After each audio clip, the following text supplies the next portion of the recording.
നമസ്കാരം, എല്ലാവർക്കും ആമീസ് ഫുഡ് കോർട്ടിലേക്ക് സ്വാഗതം. എൻ്റെ പേര് സുമിത. അപ്പൊ ഇന്ന് ഞാൻ വന്നിരിക്കുന്നത് ചിക്കൻ വെച്ചിട്ടുള്ള ഒരു കിടിലൻ നല്ല പഞ്ഞി പോലത്തെ ഒരു ബണ്ണിന്റെ റെസിപ്പി ആയിട്ടാണ്. വളരെ ടേസ്റ്റിയാണ് കഴിക്കാൻ വേണ്ടിയിട്ട്. അതേപോലെ ആർക്കും എളുപ്പത്തിൽ റെഡിയാക്കാൻ പറ്റുന്ന ഒരു കിടിലൻ റെസിപ്പിയും കൂടിയാണ്. അപ്പൊ അതെങ്ങനെയാണ് നമുക്ക് റെഡിയാക്കുന്നതെന്നും കൂടി നോക്കാം. അപ്പോൾ നമ്മുടെ ഈ ഒരു സ്നാക്കിന് വേണ്ടിയിട്ട് നമുക്ക് ആദ്യം തന്നെ നമ്മുടെ ആ മാവ് ഒന്ന് കുഴച്ചെടുക്കണം. അപ്പോൾ അതിന് വേണ്ടിയിട്ട് ഞാൻ 2 കപ്പ് അളവിൽ മൈദപ്പൊടിയാണ് കേട്ടോ എടുത്തിരിക്കുന്നത്. അപ്പോൾ അളന്ന് വെച്ചിരിക്കുന്നതാണ്. അതിലേക്ക് ഒരു 1/2 ടീസ്പൂൺ ഉപ്പ്, അതായത് നിങ്ങളുടെ ടേസ്റ്റിനനുസരിച്ച് ഉപ്പ് ചേർത്ത് കൊടുക്കാം കേട്ടോ. ചെറിയൊരു മധുരം കിട്ടാൻ വേണ്ടിയിട്ട് ഞാനൊരു 1.5 ടീസ്പൂൺ അളവിൽ പഞ്ചസാരയും കൂടി ചേർത്ത് കൊടുത്തിട്ടുണ്ട്. ഒരുപാട് കൂടി പോരുത് കേട്ടോ, കാരണം ഇതിൻ്റെ ഉള്ളിൽ നമ്മൾ ഫില്ലിംഗ് ഒക്കെ വെച്ച് കൊടുക്കാവുന്നതാണ്. അതേപോലെ തന്നെ ഇതിലേക്ക് 1 ടേബിൾ സ്പൂൺ അളവിൽ ഓയിലും കൂടി ചേർത്ത് കൊടുക്കാം. നിങ്ങൾക്ക് വേണമെങ്കിൽ നെയ്യോ ബട്ടറോ യൂസ് ചെയ്യാം കേട്ടോ. ഇനി ഇതിലേക്ക് 1 ടീസ്പൂൺ ഇൻസ്റ്റന്റ് ഈസ്റ്റ് ചേർത്ത് കൊടുക്കാം. ഇൻസ്റ്റന്റ് ഈസ്റ്റ് ആയതുകൊണ്ട് തന്നെ ഞാൻ നേരിട്ട് ചേർത്ത് കൊടുക്കാണ്. ഇനി ഇതിലേക്ക് നമ്മൾ ചെറു ചൂടുവെള്ളമാണ് ചേർത്ത് കൊടുക്കുന്നത്. ഒരുപാട് ചൂട് കൂടിപ്പോരുത്, അതും പ്രത്യേകം ശ്രദ്ധിക്കാം. അപ്പൊ കുറേശ്ശെ വെള്ളം ഇതിലേക്ക് ഒഴിച്ചിട്ട് നമ്മുടെ ചപ്പാത്തി മാവിനേക്കാളും കുറച്ചും കൂടി ഒരു സോഫ്റ്റ് ആയിട്ടുള്ള ഒരു മാവിന്റെ രൂപത്തിൽ നമ്മളിത് നല്ല പോലെ കുഴച്ചെടുക്കണം. അപ്പോൾ ആവശ്യത്തിന് വെള്ളം ഒഴിച്ചിട്ട് കുഴച്ചെടുക്കാം കേട്ടോ. കണ്ടില്ലേ, ഈ ഒരു സോഫ്റ്റ്നെസ്സിൽ വേണം നമ്മളിത് കുഴച്ചെടുക്കാൻ വേണ്ടിയിട്ട്. ഇനി ഇതിന്റെ മുകളിലേക്ക് നമുക്ക് കുറച്ചും കൂടി ഓയിൽ ഒന്ന് തടവിയിട്ട് ഒന്ന് മുകളിലും മൊത്തത്തിൽ അങ്ങ് തടവിയിട്ട് ഒന്ന് ഇത് പൊങ്ങാൻ വേണ്ടിയിട്ട് നമ്മൾ കുറച്ചു നേരം വെക്കണം. അതിനുശേഷം ഇത് ഡബിളായിട്ട് വരുമ്പോഴാണ് നമ്മൾ സ്നാക്ക് ഉണ്ടാക്കാൻ തുടങ്ങുന്നത്. അപ്പൊ അതിനു വേണ്ടിയിട്ട് നമുക്ക് ഇതൊന്ന് മൂടി വെക്കാം. ഇത് നല്ല പോലെ ഒന്ന് പൊങ്ങി വരട്ടെ. അപ്പൊ നമ്മുടെ മാവ് ഒന്ന് പൊങ്ങി വരുന്ന സമയം കൊണ്ട് ഇതിലേക്ക് വേണ്ടിയിട്ടുള്ള ഫില്ലിംഗ് റെഡിയാക്കാം. അപ്പൊ ഒരു പാൻ അടുപ്പത്ത് വെച്ചിട്ടുണ്ട്.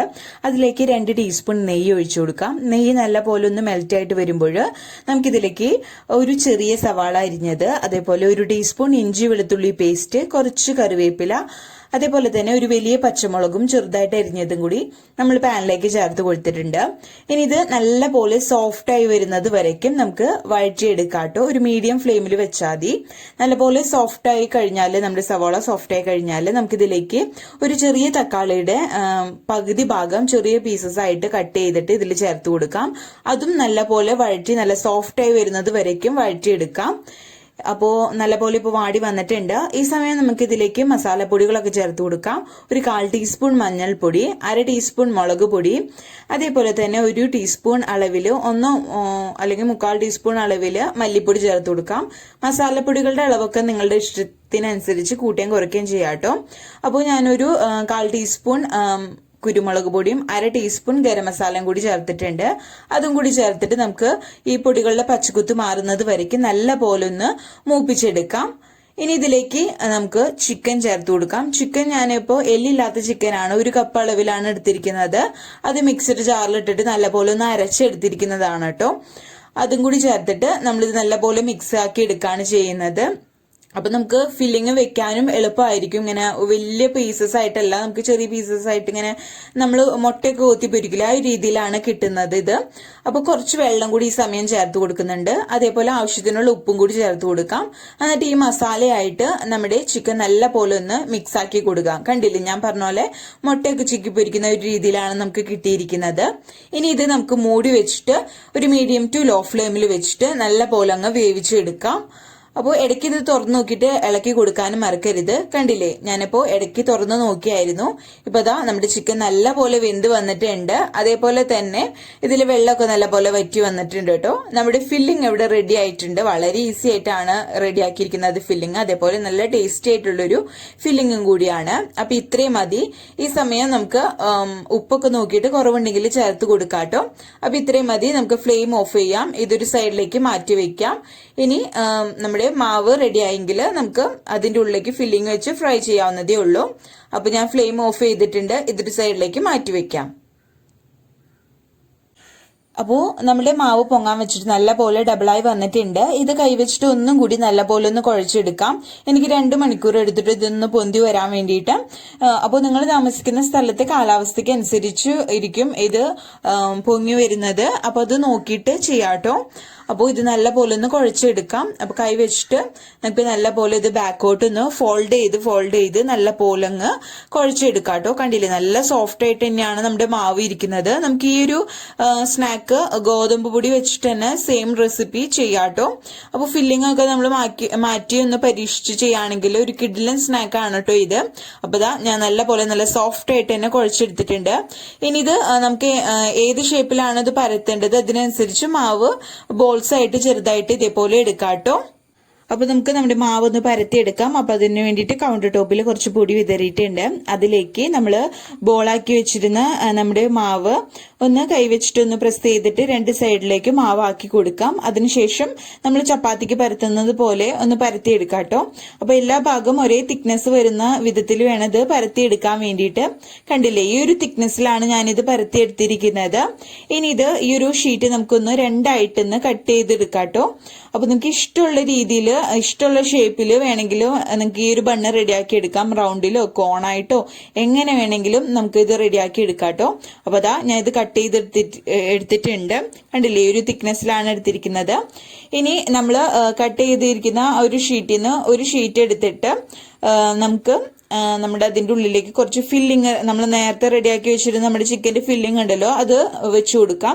ഒരുപാട് കൂടി പോരുതിട്ട് ഫില്ലിങ് 1-2 ടീസ്പൂൺ മാത്രം മതി. അതല്ലെങ്കിൽ ഇത് കവർ ചെയ്യുന്ന സമയത്ത് പൊട്ടിപ്പോകാൻ സാധ്യതയുണ്ട്. അതല്ലെങ്കിൽ നല്ലപോലെ കവർ ചെയ്തിട്ടില്ലെങ്കിൽ ഓയിലിടുന്ന വഴിക്ക് തന്നെ ഇത് പൊട്ടി പുറത്തേക്ക് ഫില്ലിങ് വരാൻ സാധ്യതയുണ്ട്.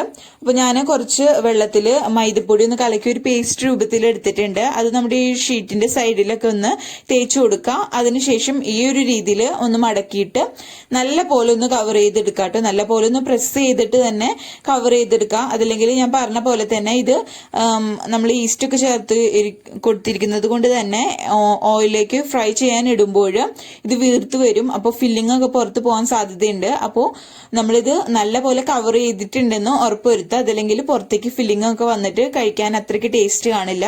കണ്ടില്ലേ, ഇതേപോലെ നമുക്ക് എല്ലാനും റെഡിയാക്കി എടുക്കാം. അപ്പൊ നമ്മുടെ ബണ്ണൊക്കെ നമ്മൾ ഫില്ലിംഗ് ഒക്കെ വെച്ച് റെഡിയാക്കി കഴിഞ്ഞാൽ നമുക്ക് ഇനി ഇത് ഫ്രൈ ചെയ്തെടുക്കാം. അപ്പൊ അതിന് വേണ്ടിയിട്ട് ഓയിൽ ചൂടാക്കാൻ വെച്ചിരുന്നു. ഓയിൽ നല്ലപോലെ ഒന്ന് ചൂടായിട്ട് വരുമ്പോൾ ബണ്ണിട്ടിട്ട് നമ്മൾ റെഡിയാക്കി വെച്ചിരിക്കുന്ന ബണ്ണിട്ട് എടുത്തിട്ട് നമുക്ക് ഫ്രൈ ചെയ്തെടുക്കാം. അപ്പോൾ 2-3 അറ്റ് എ ടൈമിൽ ഇട്ടിട്ട് ഫ്രൈ ചെയ്താൽ മതി കേട്ടോ. അപ്പോൾ ഇത് കാരണം ഇത് വീർത്ത് വരാനുള്ളതാണ്, അതുകൊണ്ടാണ് സ്പേസ് ഇടണമെന്ന് പറഞ്ഞത്. അപ്പോൾ ഇനി ഇതൊരു മീഡിയം ഫ്ലെയിമിൽ വെച്ചിട്ട് വേണം എണ്ണ ചൂടാക്കി എടുക്കാൻ വേണ്ടിയിട്ട്. അതിനുശേഷം നമ്മൾ ബണ്ണിട്ടതിന് ശേഷം ലോ ഫ്ലെയിമിലേക്ക് മാറ്റാം. അതല്ലെങ്കിൽ പുറം ഭാഗം പെട്ടെന്ന് കളർ മാറിയിട്ട് ഉള്ളൊന്നും വേകാതെ കിട്ടും. അപ്പോൾ നമ്മൾ ഇനി ഇത് തിരിച്ചു മറിച്ചിട്ടിട്ട് രണ്ട് സൈഡും ഒരു ഗോൾഡൻ നിറായി വരുന്നത് വരയ്ക്കും ഫ്രൈ ചെയ്തെടുക്കാം കേട്ടോ. അപ്പോൾ നമുക്ക് ഒരു സ്പൂൺ വെച്ചിട്ട് ഓയിലൊക്കെ ഇതിന്റെ മുകളിലേക്ക് ഒന്ന് ഒഴിച്ചു കൊടുക്കുകയും ചെയ്യാം. അപ്പോൾ മുകൾ വശം നമുക്ക് പെട്ടെന്ന് വെന്ത് തന്നെ കിട്ടും. കണ്ടില്ലേ, ഈ ഒരു കളറായി വരുന്നത് വരയ്ക്കും നമ്മളിത് ഫ്രൈ ചെയ്തെടുത്താൽ മതി. അപ്പോൾ ഇത് ഇടയ്ക്ക് നോക്കിക്കൊണ്ടേ ഇരിക്കണം കേട്ടോ, കരിഞ്ഞു പോവാതെ സൂക്ഷിക്കണം കേട്ടോ. അപ്പോൾ ഇത് നമുക്ക് കോരിയെടുക്കാം. അപ്പൊ ഇതേപോലെ തന്നെ നമുക്ക് ബാക്കി എല്ലാ ബണ്ണും ഫ്രൈ ചെയ്തെടുക്കാം കേട്ടോ. അപ്പോൾ നമ്മൾ ബണ്ണെല്ലാം ഇവിടെ ഫ്രൈ ചെയ്ത് എടുത്തിട്ടുണ്ട്. വളരെ ടേസ്റ്റി ആയിട്ടുള്ള ഒരു ബണ്ണാണ്. അപ്പോൾ നമ്മളിപ്പോൾ ബേക്കറിയിൽ നിന്നൊക്കെ കിട്ടുന്ന ഒരു ചിക്കൻ ബണ്ണിനേക്കാളും ഒരു അടിപൊളി ടേസ്റ്റിലാണ് ഈ ബണ്ണ് റെഡിയാക്കിയിരിക്കുന്നത് കേട്ടോ. അപ്പോൾ വളരെ ഈസിയാണ് ഉണ്ടാക്കാൻ വേണ്ടിയിട്ട്. ആ ഫില്ലിങ് വെക്കുന്നത് ഒന്ന് ശ്രദ്ധിച്ചാൽ മതി, പുറത്ത് പോകാതെ ഫില്ലിങ് വെച്ചിട്ട് ഒന്ന് കവർ ചെയ്തെടുക്കുന്നത് മാത്രം ശ്രദ്ധിച്ചാൽ മതി. ഒരു ടെൻഷൻ ഇല്ലാതെ തന്നെ നമുക്കിത് റെഡിയാക്കി എടുക്കാം. അപ്പോൾ ഇത് ഞാൻ കട്ട് ചെയ്തൊന്ന് കാണിക്കാം കേട്ടോ. കണ്ടില്ലേ, നല്ല പഞ്ഞു പോലെയാണ് ഇരിക്കുന്നത് നമ്മുടെ ബണ്ണ്. നല്ല ടേസ്റ്റ് ആണ്. അപ്പോൾ തീർച്ചയായിട്ടും എല്ലാവർക്കും വീഡിയോ ഇഷ്ടപ്പെട്ടെന്ന് വിചാരിക്കുന്നു. വീഡിയോ ഇഷ്ടപ്പെട്ടാൽ എല്ലാവരും ലൈക്ക് ചെയ്യുക. നിങ്ങളൊന്ന് ട്രൈ ചെയ്ത് നോക്കിയിട്ട് അഭിപ്രായമൊക്കെ താഴെ കമന്റ് ബോക്സിൽ അറിയിക്കാനും മറക്കരുത്. ആദ്യമായിട്ട് വീഡിയോ കാണുന്നവർ ആരെങ്കിലും ഉണ്ടെങ്കിൽ ചാനൽ സബ്സ്ക്രൈബ് ചെയ്യാനും മറക്കരുത് കേട്ടോ. നമ്മൾ പബ്സ് ഒക്കെ കഴിക്കുന്നതിനേക്കാളും ടേസ്റ്റിലുള്ള ഒരു കിടിലം ബണ്ണാണ്. കുട്ടികൾക്കും അതേപോലെ മുതിർന്നവർക്കും ഒരേപോലെ ഇഷ്ടപ്പെടുന്ന ഒരു ഐറ്റം കൂടിയാണ് കേട്ടോ. നിങ്ങൾക്ക് ഇതിൻ്റെ ഉള്ളിൽ നിങ്ങൾക്ക് ഇഷ്ടമുള്ള ഫില്ലിങ് വെച്ചിട്ട് അതേപോലെ ഇഷ്ടമുള്ള ഒരു ഷേപ്പിൽ ഇത് റെഡിയാക്കി എടുക്കാവുന്നതേ ഉള്ളൂ കേട്ടോ. തീർച്ചയായിട്ടും ട്രൈ ചെയ്യാവുന്ന പറ്റുന്ന ഒരു കിടിലൻ റെസിപ്പിയാണ്. നല്ല സോഫ്റ്റ് ആയിട്ടാണ്. ചിലപ്പോൾ ഫ്രൈ ചെയ്തെടുക്കുമ്പോൾ കുറച്ച് ഹാർഡായിട്ടിരിക്കുകയാണ് എന്ന് തോന്നും. പക്ഷെ ഇത് ഒന്ന് തണുത്ത് വരുമ്പോൾ നല്ല സോഫ്റ്റ് ആയിട്ട് തന്നെയാണ് ഇരിക്കുന്നത്. അപ്പോൾ ഞാൻ പറഞ്ഞ അളവിൽ എല്ലാ കാര്യങ്ങളും എടുത്താൽ നല്ല സോഫ്റ്റ് ആയിട്ട് തന്നെ നമുക്കിത് റെഡിയാക്കി എടുക്കാൻ പറ്റും. അപ്പോൾ ആദ്യമായിട്ട് കാണുന്നവർ ആരെങ്കിലും ഉണ്ടെങ്കിൽ സബ്സ്ക്രൈബ് ചെയ്യാൻ മറക്കരുത് കേട്ടോ. അപ്പോൾ അടുത്ത കിടിലൻ വിഭവമായിട്ട് വരുന്നത് വരയ്ക്കും ബൈ. Thank you.